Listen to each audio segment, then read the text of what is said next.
नमस्कार दोस्तों, राधे राधे। मैं अविनाश कुमार जीएस एस्ट्रो वास्तु का फाउंडर आपके सामने आज से एक नए सीरीज को लेकर आया हूं। मैं इसमें वास्तु के बारे में आपको डिटेल बताऊंगा, बेसिक से लेकर एडवांस तक कि वास्तु हमारे जीवन में क्या होती है। दोस्तों, इसमें हम लोग सीखेंगे कि वास्तु का हमारे जीवन में क्या योगदान होता है। दूसरा, हम लोग सीखेंगे सही जमीन का चुनाव करना।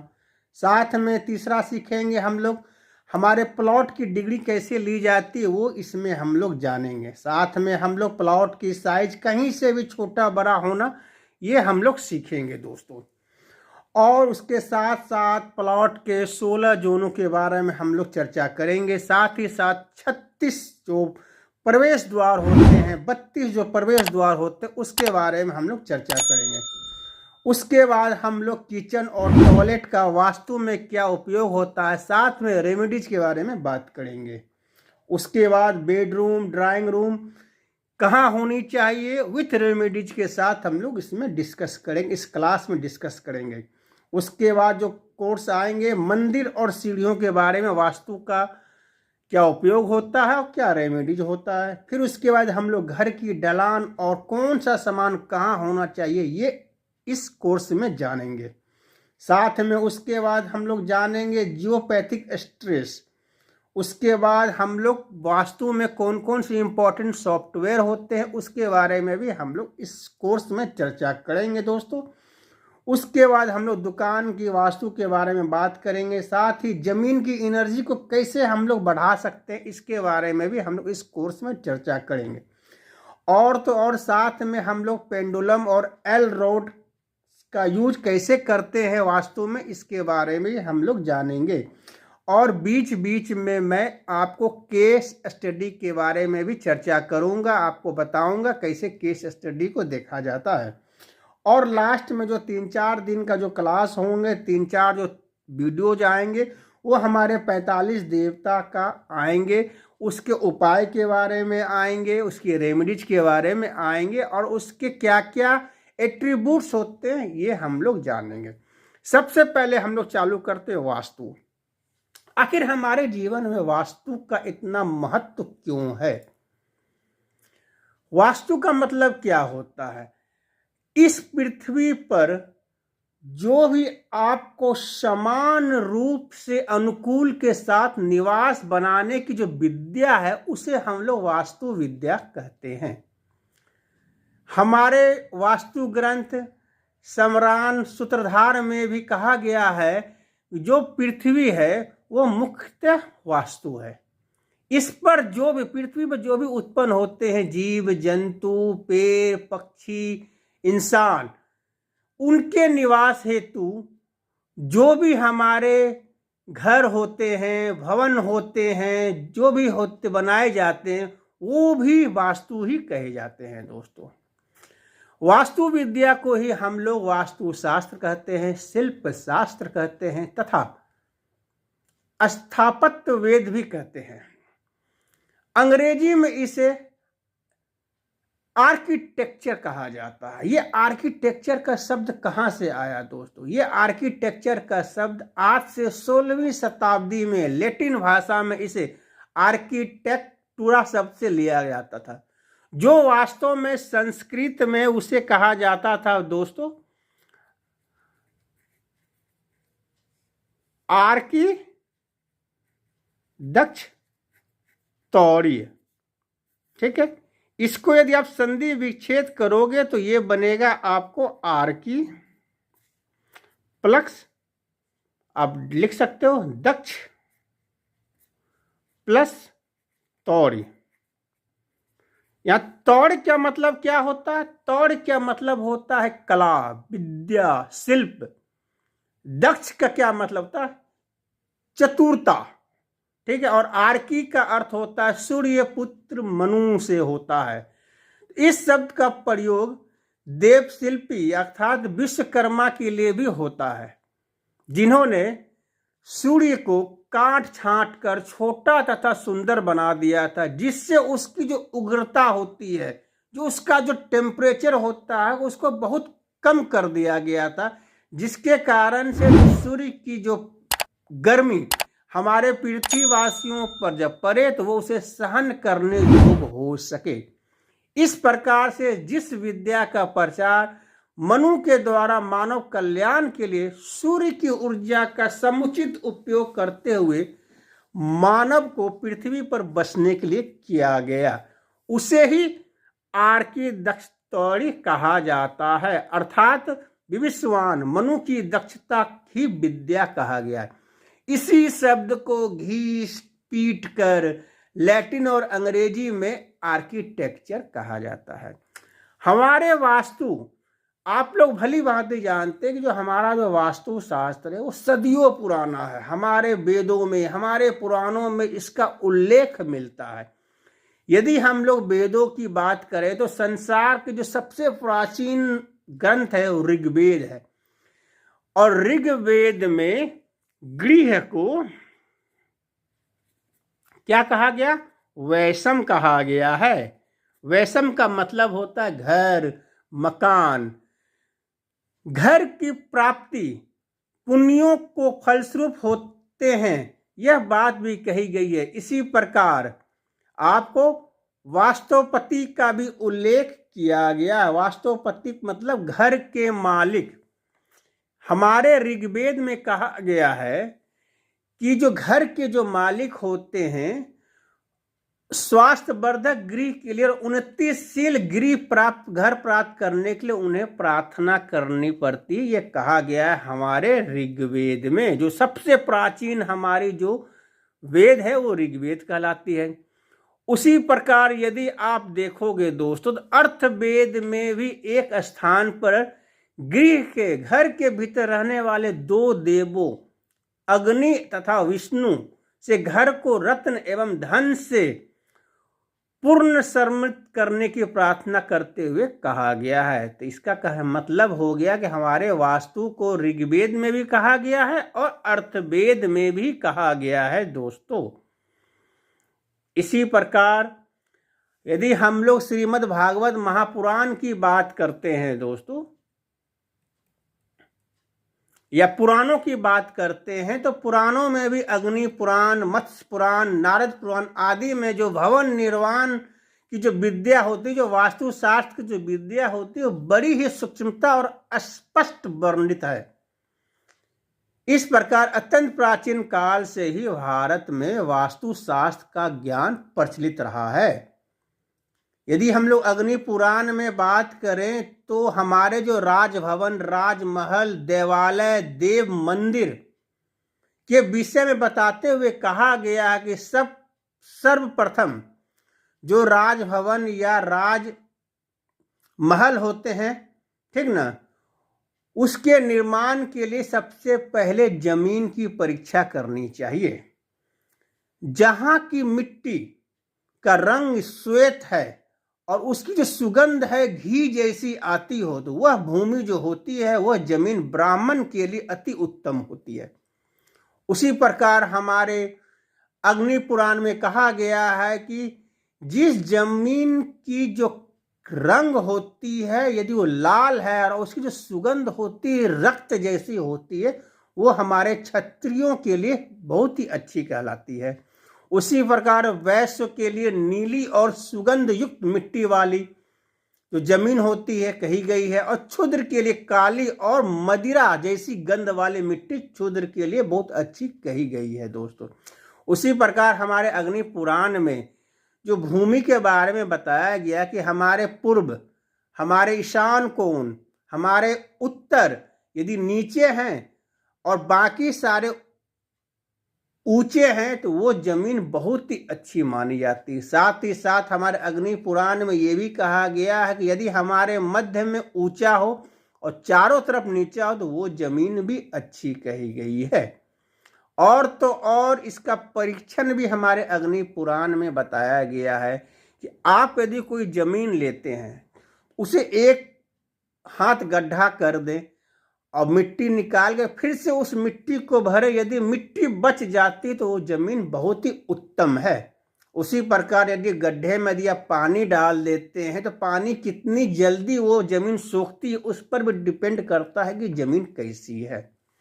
यदि हम लोग बात करें भागवत में, आपको श्रीमद् भागवत महापुराण में भी बात करें तो जो हमारे जो देव शिल्पी विश्वकर्मा जी थे, कृष्ण जी, हमारे भगवान श्री कृष्ण के आदेश पर उन्हें समुद्र के भीतर द्वारकापुरी नाम के एक अत्यंत ही दुर्गम नगर के निर्माण का वर्णन है, जिसमें सभी वस्तुएं अद्भुत थी और जिसकी लंबाई चौड़ाई लगभग 48 कोस की थी। इस नगर की एक एक वास्तु में विश्वकर्मा का विज्ञान अर्थात वास्तुशास्त्र और शिल्प कला का जो नैपुण्य प्रकट होता है वो कहने लायक है दोस्तों। यदि हम लोग इसी प्रकार यदि आगे बात करते हैं तो मत्स्य पुराण में भी वास्तुशास्त्र के 18 आचार्यों का उल्लेख है। जो 18 आचार्य हैं वो हैं आपको भृगु, अत्रि, वशिष्ठ, विश्वकर्मा, मैं, नारद, नग्नजित, बिलाक्ष, इंद्र, ब्रह्मा, कार्तिकेय, नंदीश्वर, शौनक, गर्ग, वासुदेव, अनिरुद्ध, शुक्राचार्य और बृहस्पति। इसके उल्लेख हमारे मत्स्य पुराण में दिए गए हैं और तो और इसमें सारे के सारे आचार्यों के वर्णन भी मुझे इस मत्स्य पुराण में दिए गए। इस प्रकार हम लोग देख सकते हैं कि जो हमारे वास्तुशास्त्र हैं बहुत पहले से चले आ रहे हैं, सदियों सदियों से चले आ रहे हैं। यदि हम लोग आगे बात करें तो हम लोग वाल्मीकि रामायण में भी बात करते हैं दोस्तों, तो वाल्मीकि रामायण में भी इसका वर्णन बहुत ही अच्छी तरह से दिया गया है कि जो हमारे राजा दशरथ के समय में उस देश में जो वास्तुशास्त्र अपनी ऊंचाइयों को छू रहा था, जो हमारी अयोध्या नगरी, जो दशरथ जी की जो अयोध्या नगरी थी वो वास्तु कौशल से ही बनाई गई दिखती है दोस्तों। अर्थात कि जो अयोध्या नगरी थी वो 12 योजन लंबी तथा 3 योजन चौड़ी थी, जिसमें सारे सुख सुविधाएं, महापथों वाले राजमार्ग थे जिन पर प्रतिदिन जल का छिड़काव होता था तथा उस राजमार्ग में पुष्पों की भी छिड़काव होते थे। उस अयोध्यापुरी में महाराज दशरथ इंद्र की भांति रहते थे। उस अयोध्या नगरी के कपाट हो गए, तोरण हो गए, बाजार हो गए, सभी प्रकार के यंत्र और आयुध थे। इसी प्रकार राजा दशरथ के द्वारा किए गए जो यज्ञ में शुल्ब शास्त्र के अनुसार यज्ञशाला निर्माण की भी चर्चा मिलती है दोस्तों, जिसमें 21 खंभे तथा पक्की ईंटों से निर्मित यज्ञ कुंड का वर्णन मिलता है। यदि हम लोग महाभारत में भी बात करते हैं तो वहां भी वास्तुशास्त्र की चर्चा होती है, मिली है। महाभारत के अनेक स्थलों पर वास्तु निर्माण का वर्णन मिलता है, चाहे वो हस्तिनापुर नगर का निर्माण हो, चाहे यादवों की राजधानी द्वारका का निर्माण, तथा युद्ध से भागे दुर्योधन का पंडुबी नामक भवन में जलाशय के बीच छिपकर निवास करना आदि ऐसी घटनाएं हैं जो उस समय की वास्तु निपुणता को प्रमाणित करती है। यहाँ कुछ उदाहरण मैं आपको देना चाहता हूँ। सबसे पहला उदाहरण जो हमारे आचार्य द्रोण थे, अपने शिष्यों के अस्त्र कौशल का प्रदर्शन कराने के लिए एक रंग मंडप तैयार करना चाहते थे, ठीक ना, और उसे तैयार करने में उन्होंने अपने वास्तुशास्त्र का पूरा ध्यान रखा था। उन्होंने रंग मंडप के लिए एक समतल भूमि पसंद की, चयन किया, उसका माप करवाया और उसमें वृक्ष या झंकार नहीं थे, साथ ही साथ वो उत्तर दिशा से नीची थी। ठीक इसी प्रकार आपको दूसरा, यदि हम लाक्षागृह की बात करें, हमारे महाभारत में लाक्षागृह हमारे पांडवों को रहने के लिए दुर्योधन कौरवों ने घर बनाया था जो लाख के लकड़ी से बना था, जिसमें उसकी मनसा थी कि वो पांडवों को जला के मार सके। तो लाक्षागृह प्रकरण से भी यह ज्ञात होता है कि महाभारत काल में वास्तुशास्त्र पर्याप्त समृद्ध था। दुर्योधन के पुरोचन को चतुसाल भवन बनाने की आज्ञा दी थी, जिसमें घी, तेल, चर्बी तथा मिट्टी में मिलाकर लाह का प्रयोग करने को कहा गया था लाक्षागृह में। यदि और एग्जाम्पल हम दें तो हमारे जो युधिष्ठिर महाराज थे वो अपने दैत्य शिल्पी मय के द्वारा तैयार किए गए अद्भुत सभा भवन भी वास्तुशास्त्र के श्रेष्ठ नमूना था। ठीक है। और यदि हम लोग और बात करते हैं तो एक बार की बात है, महाभारत में ये बताई गई थी कि उस जो वास्तुशास्त्र के अनुसार जो पर्वतों के मध्य बने दुर्ग में यदि किसी पर्वत का शिखर गिर जाता है तो वास्तुशास्त्र के अनुसार वो अशुभ माना जाता है। जब श्री कृष्ण भगवान ने भीम और अर्जुन के साथ जरासन की राजधानी में प्रवेश किया था तो चैतक्य पर्वत को जो शिखर को गिरा दिया था श्री कृष्ण भगवान ने, उस समय जो विद्वान थे वो अपशगुन की सूचना जरासन को दी और उस अपशगुन के निवारण राजा को हाथी पर बैठकर उसमें चारों ओर प्रज्वलित अग्नि घुमाई थी। इस प्रकार देखा जाता कि महाभारत में भी आपको वास्तुशास्त्र का वर्णन हमें मिलता है। यदि हम लोग और भी अलग अलग जाति, अलग अलग मतलब क्या कहते हैं लैंग्वेज कहिए, मतलब अलग अलग लैंग्वेज में भी, पाली में भी इसका वर्णन है आपको, साथ में तमिल में भी, तेलुगु में, बहुत सारे प्राचीन भाषाओं में वास्तुशास्त्र का वर्णन है। साथ ही साथ भगवान बुद्ध के जो वास्तु के समय भी इसका वर्णन बहुत ही अच्छी तरह से आपको मिलता है दोस्तों। साथ में यदि हम लोग विश्व को देखें कि और सब देश में भी, भारत के अलावा भी विश्व को भी भारतीय वास्तुकला की ही देन है। या आप मिस्र के पिरामिडों के कुछ स्थलों को आप देख सकते हैं, वहां पर वैष्णव तिलक लगाए हुए कारीगर के चित्र खुदे हुए पाए गए हैं, जो इस बात का प्रमाण है कि उन पिरामिडों के निर्माता भी हमारे भारतीय वास्तुशास्त्र ही थे। यदि हम लोग मक्का की बात करें जो मुस्लिम तीर्थ है, वहाँ भी हमें बहुत विशाल मंदिर बनाया था हमारे वास्तुविदों ने, जिसमें हरिहरेश्वर बिंब अर्थात चौकोर पत्थर के साथ वर्ष के 360 दिन की प्रत्येक 360 मूर्तियां रखी गई है। यदि वही हम लोग वेस्टर्न में बात करें तो इटली के वेटिकन नगरी में आज भी बड़े बड़े शिवलिंग आपको खड़े हुए दिखे मिलेंगे। अभी हाल ही में अमेरिका के पुरातन खुदाई में कुछ स्थलों पर श्री महाराज गणेश जी की मूर्तियां भी पाई गई, जिससे ये प्रमाणित होता है कि हमारी वास्तुशास्त्र बहुत पुरानी है। यदि उसी प्रकार यदि अफगानिस्तान में भी आप देख सकते हैं तो हमारे बुद्ध प्रतिमा, बहुत बड़े बड़े वहाँ प्रतिमा आपको देखने को मिलते हैं। यदि हमारे इस्लाम जो आक्रमण हुए थे, यदि ना हुए होते तो हमारे बहुत सारे ग्रंथ, बहुत सारे वास्तुकला अभी भी विद्वान होते हमारे भारत देश में दोस्तों। तो उसी प्रकार कहा जाता है कि जो वास्तु है वो मतलब जन्म जन्मांतर से चलती आ रही है। वास्तु का मतलब क्या होता है? वास्तु को यदि आप छंदी विच्छेद करें वास्तु को दोस्तों तो क्या आएगा? वास प्लस तू। वास का मतलब है वो स्थान जहां पर रहा जाता है, तू का मतलब अपना घर होता। तो वास्तुशास्त्र की बहुत सारी शाखाएं भी हैं आपको, ठीक ना। जैसे आपको बहुत सारी शाखाएं में उनकी कुछ शाखाएं मैं बता देता हूं। यज्ञ वास्तु आपको हो गया, गृह वास्तु, नगर वास्तु हो गया, देवालय वास्तु हो गया, उद्यान वास्तु हो गया, जलाशय वास्तु हो गया। इन सभी के अतिरिक्त विमान विद्या तथा यंत्र वास्तु भी दो विशेष शाखाएं हैं जो वास्तुशास्त्र में काम आते हैं। यदि हम लोग वास्तुशास्त्र के ग्रंथ के बारे में बात करें, स्वतंत्र ग्रंथ के बारे में, तो वास्तुशास्त्र पर देववानी संस्कृत में सैकड़ों ग्रंथ लिखे गए थे, जिनमें से बहुत कुछ जो अभी बचे हुए हैं वो चेन्नई, त्रिपुरम, बड़ोदरा, मैसूर आदि के पुस्तकालय में उपलब्ध। इनमें से प्रमुख निम्न है: वास्तु मंडन, गृहवस्तुरा, निर्दोष वास्तु, वास्तु चक्र हो गया, वास्तु शास्त्र हो गया आपको।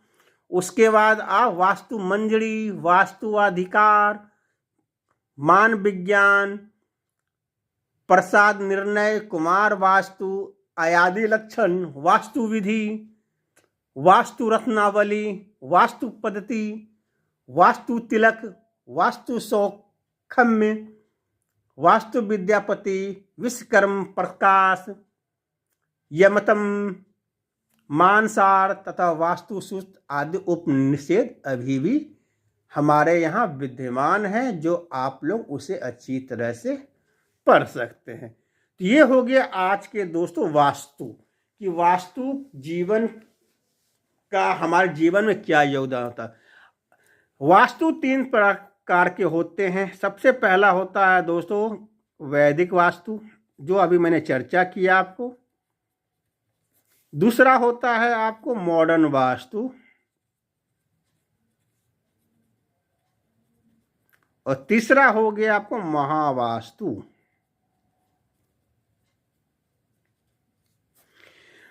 सारे के सारे की उत्पत्ति आपको वैदिक वास्तु से ही हुआ है। वैदिक वास्तु में 8 जोनों की चर्चा होती है दोस्तों।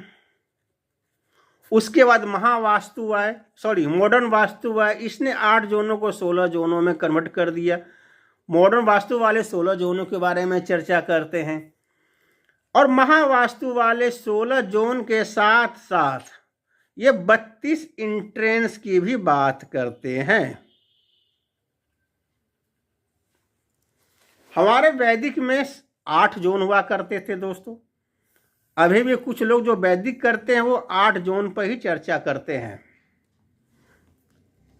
आपको दिख रही होगी, चलिए 8 जोन पर ही चर्चा करते हैं। ठीक है, ये हो गया आपको नॉर्थ, ये हो गया आपको ईस्ट, ये हो गया आपको साउथ, ये हो गया वेस्ट। ठीक है, अब इसको 4 भाग में 90-90 पर लोग कन्वर्ट कर दिए। अब जो कोने हो गए, डायगोनल आप देख रहे हैं दोस्तों, तो हमारे वैद्य ये डायगोनल हो गया आपको नॉर्थ ईस्ट अर्थात ईशान कोण हो गया। ये डायगोनल आपको हो गया साउथ ईस्ट अर्थात अग्नि कोण हो गया। ये हमारे हो गए साउथ वेस्ट अर्थात नैऋत्य कोण हो गया। ये हमारे हो गए नॉर्थ वेस्ट अर्थात वाय कोण हो गए। ठीक है, तो हमारे वैदिक में ये 8 जोनों के बारे में चर्चा की गई है। North, north east, east, south, south west, west और नॉर्थ वेस्ट। हमारे वैदिक में ये साउथ वेस्ट का टॉयलेट को बढ़िया कहा गया है। हमारे वैदिक वाले बोलते हैं कि साउथ वेस्ट में आप टॉयलेट बना सकते हैं, लेकिन हमारे मॉडर्न वास्तु वाले इसको डिनाई करते हैं। मॉडर्न वास्तु वाले साउथ वेस्ट में टॉयलेट को डिनाई करते हैं, क्योंकि ये 8 जोन को 16 जोन में कन्वर्ट कर देते हैं। ठीक है, तो 16 जोन में जो आ जाते हैं, एक जोन यहाँ बनते हैं और एक जोन यहाँ बनते हैं। तो हमारे मॉडर्न वास्तु वाले साउथ वेस्ट में ना रख के वो लोग साउथ वेस्ट में टॉयलेट को अच्छा मानते हैं। और वही महावास्तु वास्तु अंतर किया। जैसे वैदिक वास्तु वाले जो अपना रेमेडीज करते, उपाय करते, वो हमारे घर के वस्तुओं से ही हो जाते हैं। लौंग हो गया, छुहारे हो गया। मान लीजिए आपके नॉर्थ में कुछ गड़बड़ चल रहे तो आप वहाँ छुहारे रख सकते हैं। ठीक है, इलायची हो गया, आपको घी हो गए। यदि आपके कैश की प्रॉब्लम आ रही है, आपकी कैश से इशू आ रही है, तो साउथ ईस्ट या में आप घी रख सकते हैं, या आप साउथ ईस्ट में आप घी के दिए जला सकते हैं। मतलब वो चीज़ हो गया। लेकिन वही मॉडर्न वास्तु वाले क्या किए कि इसके साथ साथ उसने वहाँ पर टेप ले आए, स्ट्रिप ले आए उसने। ठीक है, वही महावास्तु वाले क्या किए कि उसी को और इन्हांस करके वहाँ पिरामिड्स ले आए। वहाँ पर मान लीजिए साउथ वेस्ट जैसे गड़बड़ है, मतलब साउथ वेस्ट हमारे क्या बताते हैं, हमारे साउथ वेस्ट रिलेशनशिप को बताते हैं। यदि गड़बड़ है तो उसने बोला कि वहाँ अपने पति पत्नी के फोटोग्राफ्स वहाँ रख दो, या आपको क्या कहते हैं कि उजले चीज बर्ड्स के, वाइट बर्ड्स के वहाँ पर पेयर के लव बर्ड्स के वहाँ पर स्टैचू आप साउथ वेस्ट में रख दो।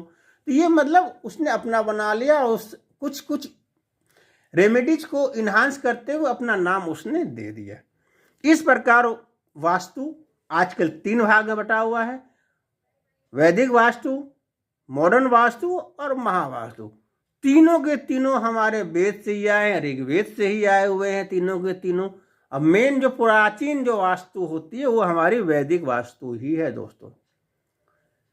तो आज मैंने आपको वास्तु का हमारे जीवन में क्या योगदान रहता है ये आज हमने आपको बताया है।